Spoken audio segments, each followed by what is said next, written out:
नमस्कार, मैं खुशी और आप देख रहे हैं यूपी न्यूज 24। आइए नजर डालते हैं आज की बड़ी खबर पर। उत्तर प्रदेश के मुख्यमंत्री योगी आदित्यनाथ आज शाहजहांपुर पहुंचे। यहां उन्होंने भाजपा प्रत्याशी अरुण सागर के पक्ष में एक विशाल जनसभा की। इस दौरान उन्होंने समाजवादी पार्टी और कांग्रेस पर जमकर निशाना साधा। उन्होंने कहा कि चुनाव आते ही समाजवादी पार्टी के गुंडों की गर्मी बढ़ी हुई है, चुनाव के बाद उनकी गर्मी ठंडी करनी पड़ेगी।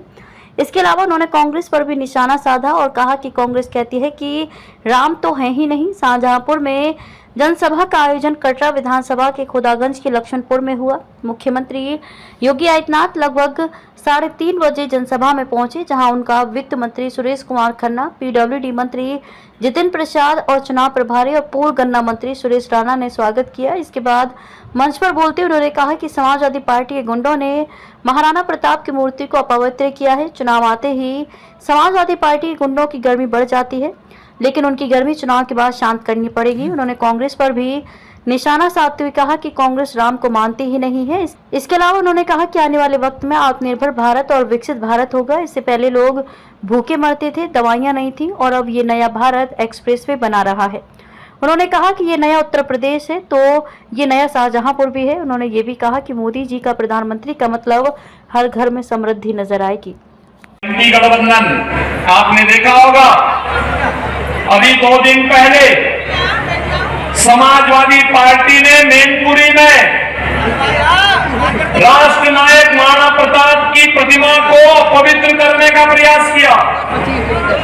समाजवादी पार्टी के गुंडे मूर्ति के ऊपर चढ़ते हैं, मूर्ति में महाराणा प्रताप के आन बान शान के प्रतीक भाला को तोड़ने का प्रयास करते हैं,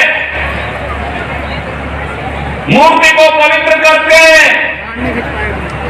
गाली गलौज करते हैं। अकबर और औरंगजेब की औलादों को बताया जाना चाहिए ये नया भारत है।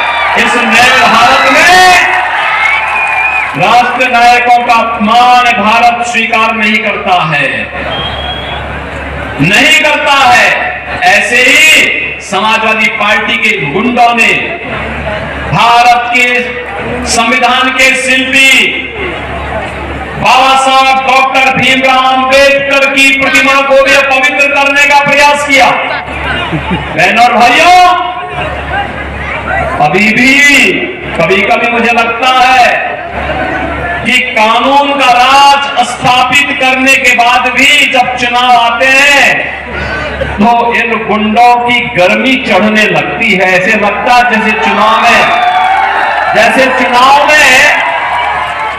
जैसे चुनाव आते ही इनको लगने लगता है कि जैसे अब ये लोग फिर से जनता पे अपना कहर डालने लग जाएंगे। लेकिन इनकी गफलत है। भारतीय जनता पार्टी जनता जनार्दन के आशीर्वाद से उनकी सेवा करते हुए प्रधानमंत्री मोदी जी के नेतृत्व में लगातार कार्य कर रही है। और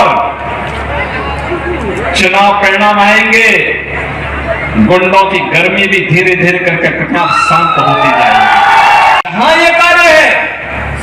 वहीं साथ ही साथ अयोध्या में रामलला भी आ गए। कांग्रेस क्या कहती थी? कहते थे राम तो है ही नहीं।